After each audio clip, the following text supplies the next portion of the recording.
Menjelang puncak musra atau musyawarah rakyat relawan Joko Widodo, relawan Jokowi dan Gibran Rakabuming Raka belum satu suara soal arah dukungan kepada calon presiden di Pilpres 2024. Berbeda dengan PDI Perjuangan yang sudah mendeklarasikan Ganjar Pranowo sebagai baca pres, relawan Jokowi Projo justru mengajukan 3 nama bakal capres ke Presiden Joko Widodo. 3 nama itu diklaim datang dari aspirasi masyarakat di berbagai daerah. Nanti akan ada 3 nama yang merupakan hasil dari musra. 3 nama untuk capres. Ada yang pertama adalah Pak Prabowo Subianto, Ketua Umum Partai Gerindra. Kemudian ada juga Pak Erlangga Hartarto, Ketua Umum Partai Golkar. Dan yang ketiga adalah Ganjar Pranowo. Sementara Wali Kota Solo yang juga putra sulung Jokowi, Gibran Rakabuming Raka, mengatakan hal yang berbeda dengan Projo. Gibran sebut hanya ada 2 nama yang mendapat dukungan dari relawan, yakni Prabowo Subianto dan Ganjar Pranowo. Kedua nama ini disebut sebagai baca pres yang punya komitmen melanjutkan pembangunan IKN. 2 tokoh ini punya komitmen untuk melakukan continuity pekerjaan yang berkelanjutan, IKN dan lain-lain. Itu yang kemarin kami dapat masukan-masukan dari para relawan. Potensi terpecahnya arah dukungan relawan Jokowi ke berbagai calon presiden 2024 kini terlihat.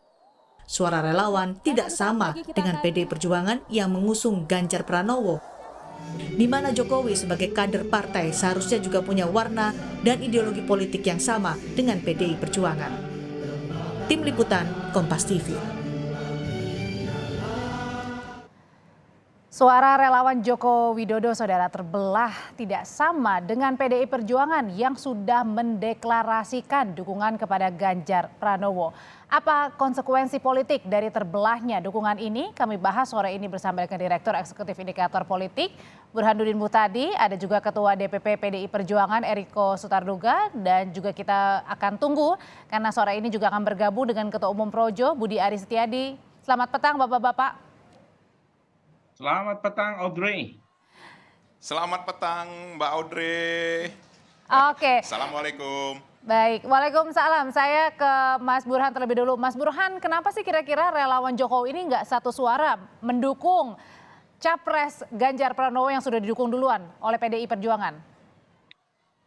Jadi ini tafsir saya ya, relawan Jokowi yang digalang oleh Mas Budi Ari, mengapa belum satu suara berkaitan dengan capres yang akan mereka usung di 2024? Karena mereka belum mendapatkan satu tanda kutip arahan tunggal dari Presiden Jokowi itu sendiri. Jadi ini menurut saya kenapa belum satu suara? Karena Presiden Jokowi sendiri juga belum satu suara berkaitan dengan kemana arah dukungan relawan Jokowi di 2024. Kan Pak Jokowi sendiri tidak hanya ke Ganjar, tapi juga memberikan beberapa sinyalemen mendukung Prabowo. Nah, itu yang kemudian membuat relawan Jokowi akhirnya juga mengambil keputusan yang mendua. Karena memang Presiden Jokowi juga belum memberikan arahan tunggal berkaitan dengan kemana mereka akan melabuhkan suara di 2024. Bukannya Pak Jokowi juga datang waktu itu ke PDIP pada saat PDIP juga mengusung Pak Ganjar? Ya, tentu saja Pak Jokowi bagian dari kader PDI Perjuangan. Beliau mengikuti keputusan partainya untuk mengusung Ganjar Pranowo, tetapi Pak Jokowi bukan semata-mata seorang kader PDI Perjuangan. Sebagai presiden, beliau tentu punya kepentingan yang kadangkala bisa berbeda dengan kepentingan subjektif partainya sendiri. Dan itu terlihat misalnya beberapa kesempatan Pak Jokowi memberikan endorsement kepada calon dari partai lain. Jadi saya melihatnya ini bagian dari konsekuensi karena Pak Jokowi bukan semata-mata sebagai kader PDI Perjuangan, tapi juga sebagai komandan koalisi partai pendukung pemerintah yang mungkin berkaitan dengan positioning beliau itu kadangkala bisa sama, kadangkala juga bisa berbeda dengan keputusan partainya. Oh, oke. Apakah benar seperti itu Presiden Jokowi juga tidak sepenuhnya mendukung pencapresan Ganjar, Bang Eriko, apalagi juga ada santer terdengar nama ya disebutkan kemarin juga oleh Kaisang dan juga Gibran, ada nama Prabowo Subianto dan bahkan ada nama Airlangga. Ya, Mbak Audrey, sebenarnya ini kan kalau kita melihat secara jujur ya, bahwa di PDI Perjuangan itu perbedaan pendapat juga sangat dihargai. Coba kalau kita lihat beberapa waktu yang lalu, bagaimana Pak Jokowi juga mengendorse Pak Prabowo dan juga membawa Mbak Puan, membawa Mas Ganjar Pranowo. Nah, bukankah hal itu yang sangat wajar? Sebagai seorang kepala negara, sebagai seorang kepala pemerintahan negara kesatuan Republik Indonesia. Nah, tetapi coba kalau kita melihat dengan jernih Mbak Audrey, ini kalau Mas Burhanuddin kan wajar, beliau kan pengamat. Kalau semua satu pendapat, nanti pengamat tidak diundang lagi nanti sampai Kompas TV kan begitu. Oke, baik. Gitu. Nah, jadi setelah diputuskan oleh Ibu Ketua Umum oleh di Batu Tulis, dan itu ditujukan kepada Mas Ganjar Pranowo, maka coba lihat, bayangkan sehari sebelum Lebaran, Mbak Audrey. Oke. Apakah itu suatu kebetulan? Apakah sebagai kepala negara katakan beliau tidak mempunyai satu kebebasan untuk datang atau tidak datang?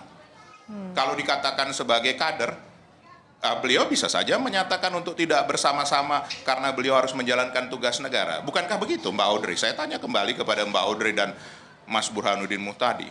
Dan beliau datang. Datang pagi-pagi dengan gestur, dengan cuaca yang begitu gembira.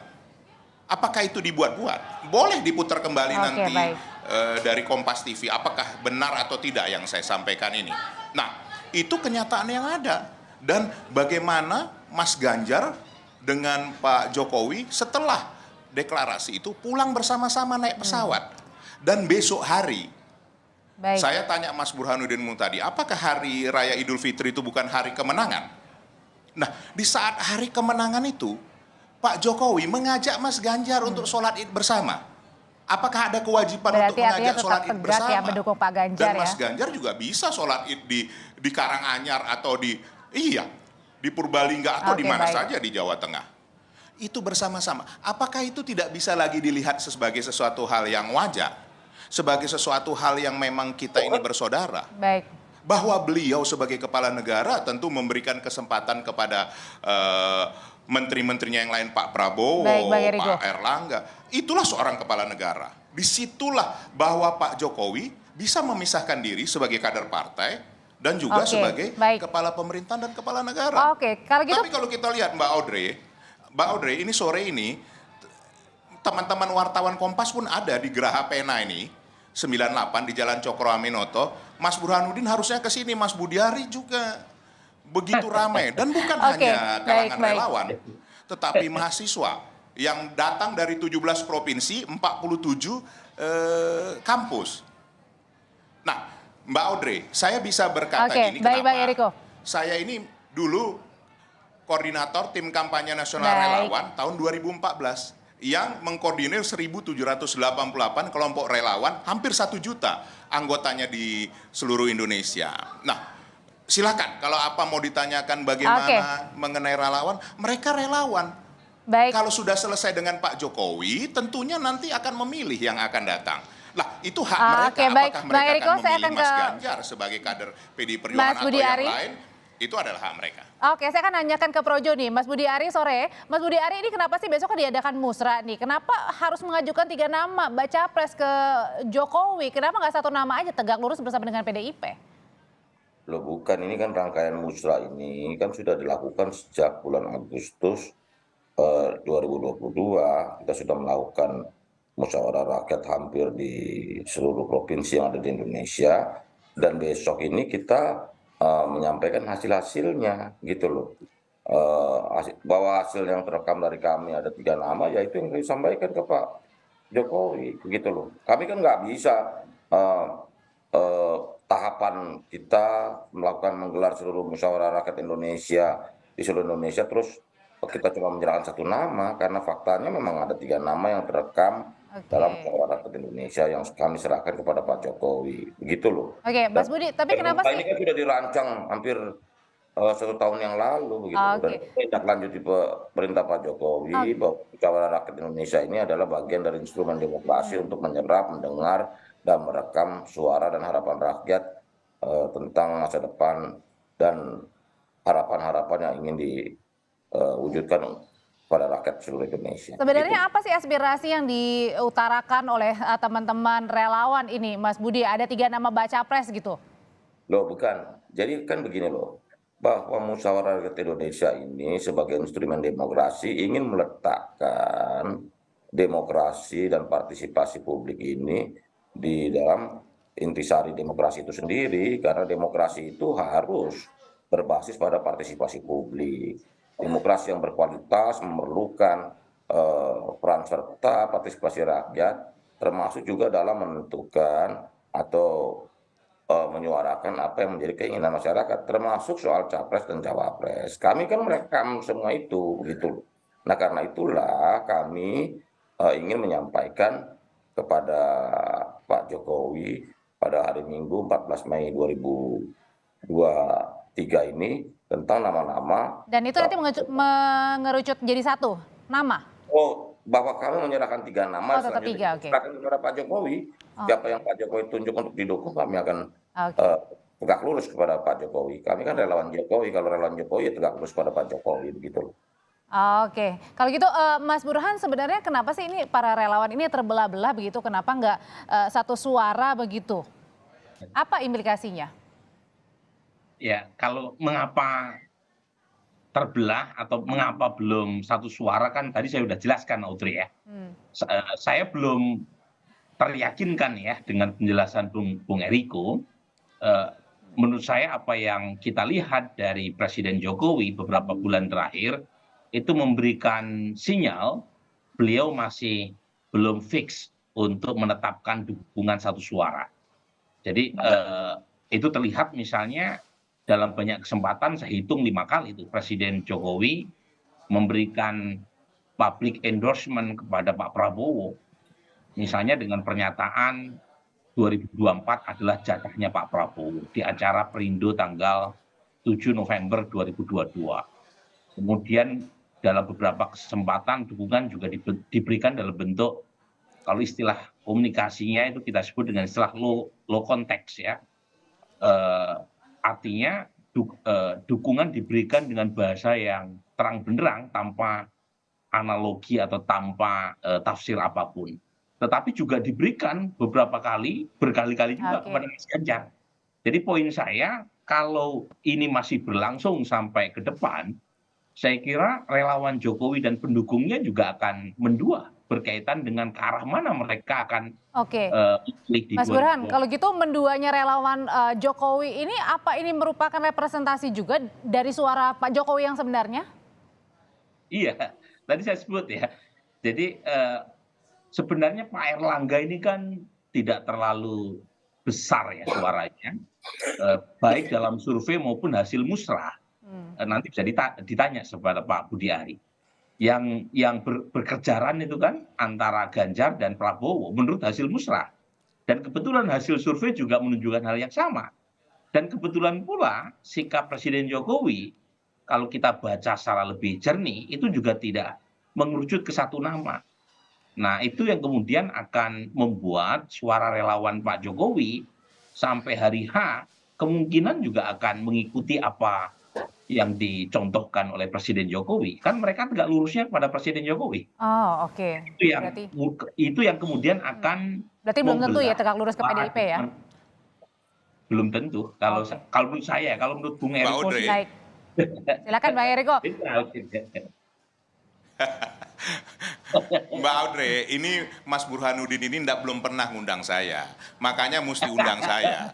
Tapi kalau dari PDIP sendiri terganggu nggak sih dengan banyaknya suara relawan yang tidak tegak lurus dengan PDI? Tidak lah, Mbak, ini sudah terbukti. Bahkan salah satu relawan kalau tidak mewakili dirinya atau siapapun, itu relawan Pak Jokowi sudah mendukung, pertama mendukung sebelah sana antitesa, sekarang mendukung Pak Prabowo, sah-sah saja, namanya relawan, Mbak Audrey. Makanya ini saya ulang lagi sekali lagi, bahwa Pak Jokowi itu sangat wajar mengendorse para menterinya, semua yang punya, katakan, punya kapasitas, kapabilitas, yang dianggap memang mumpuni. Kenapa beliau nggak endorse?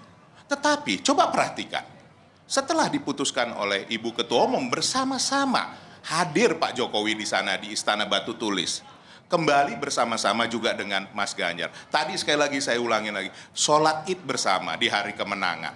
Nah, apalagi yang harus masih mau ditunggu. Dan kita juga harus menyadari betul bahwa Pak Jokowi itu kader PDI Perjuangan. Kalau proses ini ke depan, nanti lihat Mbak Audrey. Ini silakan Mas Burhanuddin kan paham soal survei. Survei terakhir ini juga reboundnya dari Mas Ganjar luar biasa. Reboundnya dari PDI Perjuangan Tapi juga. kan sekarang head to head juga sama itu. Pak Prabowo, Pak Ganjar. Nanti lihat ini Audrey, 1-2 bulan, betul, betul, 1-2 bulan lagi nanti masyarakat Indonesia ini sudah sangat cerdas. Nanti mereka sudah melihat, oh inilah gambaran calon pemimpin kami ke depan.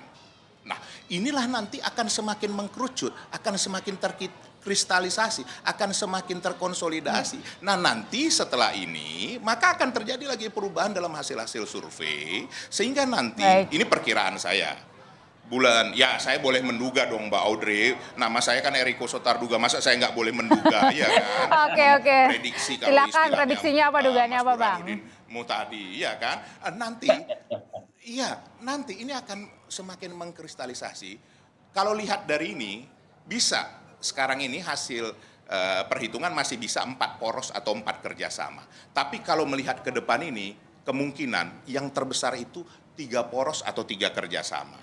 Bukan karena PDI Perjuangan nomor 3 ya, tidak. Ini memang itu kenyataannya. Tetapi jangan salah Mbak Audrey, bisa saja pada akhir-akhir nanti setelah Agustus, semakin mengkerucut, semakin mengkristalisasi, kemudian kelihatan sudah mulai pasangan-pasangan cawapres nanti yang akan dipasangkan dengan calon presidennya, terutama dengan kami, dengan Mas Ganjar, ini bisa saja nanti tinggal 2. Bisa saja. Nah, artinya dalam hal ini kita nikmati saja, karena nanti pemilu yang akan datang ini, kita tidak mau mengulangi kesalahan yang bersama, tapi kita mau ini kita kerjakan dengan riang gembira. Rakyatlah yang menjadi panglima, rakyatlah yang menjadi utama, rakyatlah yang akan memilih calon pemimpinnya nanti. Jadi sekali lagi Mas Burhanuddin, diundang kita supaya kita bisa berdiskusi. Saya langsung ke Mas Budi lagi, Bang Eriko. Lebih terbuka lagi. Tapi begini, penjelasan Bung Eriko ini mengindikasikan sesuatu yang mungkin juga terjadi. Kalau misalnya elektabilitas para capres ini mulai mengerucut, di mana salah satu calon di antara 2 nama yang tadi kita diskusikan, Prabowo atau Ganjar, itu mulai menjauh, mungkin saja Pak Jokowi akan mengendorse calon yang potensial. Oh, baik. Oke, berarti kalau gitu ada kemungkinannya ya. Kalau misalnya masih tipis. Terima kasih Tahan dulu Mas Bapak-Bapak, nanti kita masih punya satu segmen. Tahan dulu, nanti usai jeda berikut ini saya juga mau nanya ke Mas Budi. Nah, nanti kalau misalnya dari 3 nama, ada nama Pak Prabowo juga.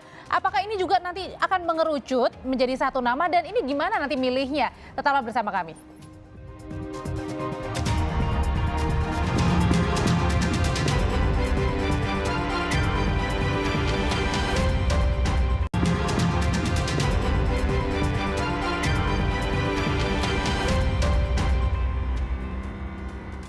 Saya ke Mas Budi langsung. Sekarang ini Mas Budi, sebelum musrah digelar kan terakhir Mas Budi ini ketemu dengan Pak Prabowo ya. Ini kenapa ketemunya dengan Pak Prabowo? Artinya apakah juga mau ada penjajakan di luar dari nama Ganjar Pranowo? Bukan, kami bukan hanya ke Pak Prabowo, tim Musyawarah Rakyat Indonesia itu ke semua partai. Kita menyampaikan bahwa kami itu sebelum musrah digelar, kami menyelenggarakan Musyawarah Rakyat Indonesia, di mana kami ingin menjadikan demokrasi Indonesia ini menjadi lebih berkualitas dengan melibatkan sebanyak mungkin keterlibatan rakyat dalam menyuarakan apa yang menjadi keinginan dan harapan mereka, begitu loh. Karena kami juga datang ke Golkar, ke partai-partai lain untuk menyampaikan tentang Musyawarah Rakyat Indonesia. Tapi inisiatif ini datang dari Projo sendiri ya? Bukan, dari Musyawarah Rakyat, tim Musyawarah Rakyat Indonesia. Oke. Begitu loh. Bahwa kita kan ingin berdialog. Musyawarah itu kan intinya dialog. Dialog itu adalah mendengar. Mendengar itu bagaimana rakyat juga dilibatkan penuh dalam berbagai kebijakan strategis yang menyangkut masa depan bangsa ini gitu. Semakin banyak warga masyarakat terlibat dalam penentuan pengambilan kebijakan tentang nasib bangsa ini ke depan, itu semakin baik buat demokrasi, baik buat bangsa ini, karena demokrasi tanpa partisipasi kan omong kosong gitu loh.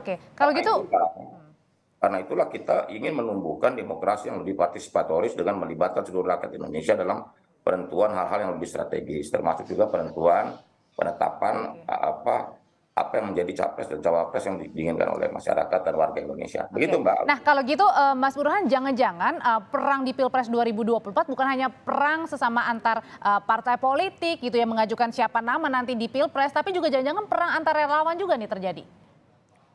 Sudah terjadi sebenarnya, Audrey, ya. Jadi saya menyebut 2024 ini terjadi kompetisi yang kompleks, ya. Bukan hanya kompetisi atau pertandingan yang melibatkan capres, tapi juga cawapres, tapi juga rivalitas antar kingmaker, kemudian ada kompetisi antar relawan, ya. Jadi kompleks sekali. Nah, tetapi di antara kompleksitas pertarungan tadi yang paling menentukan adalah kompetisi antar kingmaker. Nah, kalau kita lihat kan setidaknya ada 3 kingmaker nih yang sudah muncul. Pertama adalah Surya Paloh. Itu suka tidak suka, beliau adalah kingmaker yang membuat Anies Baswedan muncul sebagai capres diusung oleh Koalisi Perubahan. Yang kedua adalah Ibu Mega. Itu kingmaker yang tidak bisa kita abaikan. Karena beliau bisa mencapreskan Ganjar tanpa harus berkoalisi dengan partai lain. Karena PD Perjuangan sebagai pemenang sudah melampaui threshold untuk bisa mengusung capres di 2024. Dan last but not least, Presiden Jokowi. Itu juga kingmaker yang menentukan peta 2024. Jadi kompetisi antar capres, antar cawapres, termasuk juga antar relawan ditentukan oleh 3 kingmaker ini. Nah, pertanyaannya, seberapa kompleks hubungan antara Ibu Mega dan Pak Jokowi sebagai sesama kingmaker. Nah, itu sangat ditentukan oleh kemampuan keduanya untuk menjalin konsensus sepanjang. Meskipun Pak Jokowi juga masih berada dalam PDI Perjuangan. Lagi-lagi, Audrey, jangan sederhanakan Pak Jokowi semata-mata sebagai kader PDI Perjuangan. Beliau presiden yang membawahi 7 partai pendukung pemerintah. Nah, pada titik tertentu kepentingannya bisa sama dengan PDI Perjuangan, tetapi juga bisa berbeda. Kalau misalnya 7 partai pendukung pemerintah juga berbeda kepentingannya dengan PDI Perjuangan. Jadi kompleksitas semacam ini itu yang membuat politik menarik untuk diikuti. Karena politik tidak lagi hitam dan putih gitu. Oke, kalau gitu Bang Eriko, kalau misalnya dikatakan ada persaingan antar kingmaker dari Bu Mega dan juga Pak Jokowi, artinya makanya saat ini juga jangan-jangan relawan hari ini berkumpul 1 hari sebelum musrah, ini bukanlah suatu yang kebetulan? Ya, sekarang begini Mbak Audrey. Di dalam kehidupan itu yang tetap adalah perubahan itu sendiri. Saya mau kasih contoh begini Mbak Audrey ya. Kita Bung Karno menyampaikan jangan sekali-sekali melupakan sejarah. Contoh ini. Saya tahun 2005 sampai 2010 itu bersama-sama Mas Budiari di DPD PDI Perjuangan DKI Jakarta. Saya sekretaris DPD, orang kedua Mas Budiari wakil ketua DPD. Tahun 2012 saya tim pemenangan Pak Jokowi untuk jadi gubernur di DKI Jakarta. Mas Budiari belum memilih Pak Jokowi pada saat itu. Tahun 2014, saya koordinator tim kampanye nasional relawan Presiden Joko Widodo, calon Presiden Joko Widodo, yang menghela 1.788 kelompok relawan, hampir 1 juta anggotanya. Nah, Mas Budiari sudah ada di sana. Jadi kalau nanti Audrey di 2024 ini barangkali Mas Budiari tidak mendukung Ganjar juga wajar-wajar saja, tidak ada yang salah dalam hal ini. Nah, tadi saya sebenarnya sudah takut banyak suara sepakat relawan dengan berkurang Mas atau pendukung selalu menyebutkan tiga kingmaker. Nah, untuk relawan sekarang begini, apakah bukan tidak mungkin nanti pada 2024 yang namanya Projo yang mendukung Pak Jokowi menjadi Projar atau Progan? Kan boleh saja, iya kan? Bukan berarti tidak mungkin. Semua itu ada kemungkinannya. Karena kenapa, Mbak Audrey? Di dalam politik politik itu the art of possibility. Segala hal mungkin, kecuali membangkitkan orang mati. Itu yang tidak mungkin di dalam politik ini. Nah, jadi apa Mbak Audrey? Ini proses, wajar-wajar saja. Hari ini Mas Ganjar di Geraha Pena 98 melihat kejadian tahun 98 betapa banyak korban akibat kekerasan tahun 98. Itu tidak akan bisa dilupakan. Bahwa itu ada dan nyata. Tadi juga mereka meminta untuk komitmen dari Mas Ganjar. Nah, nanti malam ada halal bihalal Mas Ganjar dengan relawannya. Lah besok ada musra pendukung-pendukung Bapak Presiden Joko Widodo. Apa yang salah, Audrey? Tidak ada. Bang Eriko, tahan dulu sampai di sana karena ada masanya. Karena besok mengadakan musra, Mas Budi, ini kan diajuinnya 3 nama ya. Terus kapan kira-kira atau gimana nanti bisa mengerucut pada satu nama Pak Ganjar atau Pak Prabowo? Begini loh, kan kita tidak elok kepada Pak Presiden menyodorkan satu nama, itu bukan usulan, itu kita komplit kalau kita menyatukan satu nama. Tetapi pula kita juga fatsun kita kan menyerahkan 3 nama yang akan kita serahkan kepada Pak Jokowi untuk diputuskan untuk mendukung kemana kami harus mendukung gitu. Jadi memang soal kemungkinan hubungan itu terjadi. Orang sekarang begini loh, semua itu terjadi di dalam politik Indonesia sangat dinamis. Di tahun 2009 kita waktu di DPD kita bisa dukung Bu Mega sama Pak Prabowo kok capres kita gitu loh. Artinya Bu Mega. Berarti artinya menunggu tetap dari arahan dari Pak Presiden. Juga Bu Eriko kepada publik gitu loh. Bagaimana Bu Mega dan Pak Prabowo pernah bersanding bersama dan kita sebagai pendukungnya. Masuk 2012 Pak Jokowi juga didukung oleh Pak Prabowo dan PDI Perjuangan kan. Jadi memang politik di Indonesia ini semua serba mungkin, hari ini bisa sama, besok berbeda, bisa lusa bisa sama lagi gitu loh. Jadi cair, karena itulah kita mengharapkan bahwa politik Indonesia ini udah 2024 ini kalau saya selalu bilangnya Oke, kalau gitu belum bisa milih ya untuk sekarang ya, Pak Prabowo atau Pak Ganjar yang dipilih oleh Projo, Mas Budi. Kami menyerahkan 3 nama sesuai hasil musyawarah rakyat Indonesia. Pak Ganjar, Pak Prabowo, dan Pak Erlangga Hartarto sebagai capres. Kalau dari Mas Budi sendiri, Mas Budi Ari pribadi, suara hati? Kita nggak ada pribadi, nggak ada hati, kita tegak lurus pada Pak Jokowi. Pak Jokowi bilang dukung A, ke kanan, ke kiri. Itu kita tegak lurus Pak Jokowi. Begitu aja, Mbak.